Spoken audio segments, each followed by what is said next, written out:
What if, during a beautiful hike, your trusty electronic devices suddenly ran out of juice? Don't worry, because even without a compass or phone, you can find your way by using the sun.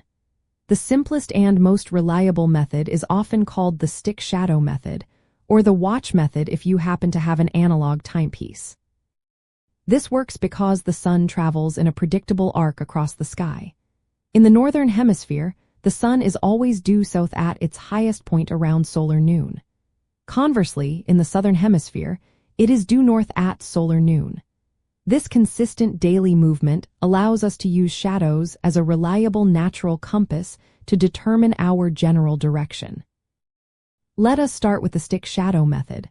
First, find a straight stick about 2 to 3 feet long and locate a patch of relatively level ground that is exposed to direct sunlight. Push the stick into the ground so it stands upright.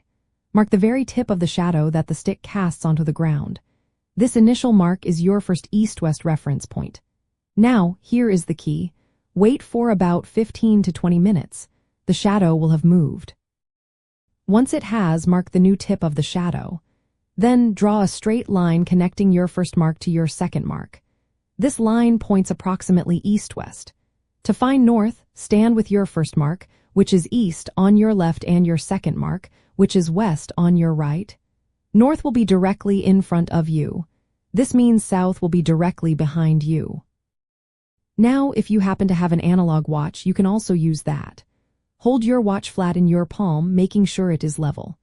If you are in the northern hemisphere, point the hour hand directly at the sun. Next, imagine a line that precisely bisects, or cuts in half, the angle between the hour hand and the 12 o'clock mark on your watch face. This imaginary line points south. North, of course, will be directly opposite. If it is daylight saving time, you would point the hour hand at the 1 o'clock mark instead of 12.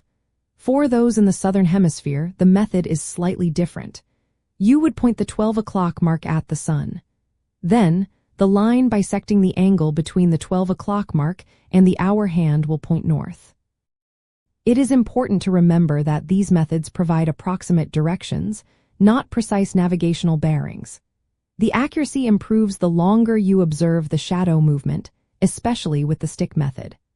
The sun reaches its highest point, known as solar noon, at different times than the 12 o'clock clock time, which is why the 12 o'clock or 1 o'clock mark is used. The stick shadow method is generally more robust and works universally without needing a watch or adjustments for hemispheres beyond identifying the east-west line. By understanding these simple principles of celestial navigation, you are not just learning a neat trick. You are building confidence and self-reliance in the outdoors. This skill empowers you to stay oriented, make informed decisions, and calmly navigate your way back to safety, no matter where your adventures take you. It is a fundamental part of being prepared for the unexpected, ensuring you can always find your way home.